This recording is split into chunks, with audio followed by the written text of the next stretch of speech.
Ating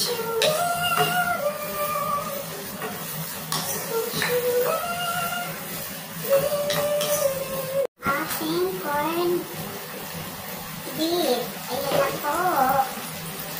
Tapos, ating discard sa mga.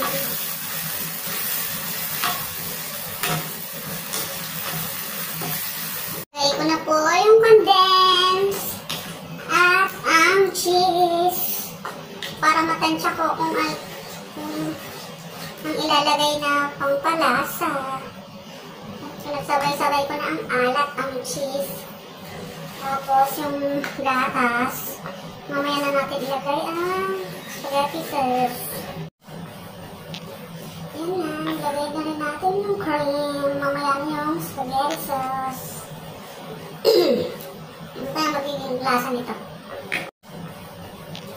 Yan na, ilagay na rin natin yung cream. Mamaya na yung spaghetti sauce. Ano tayo magiging lasa nito?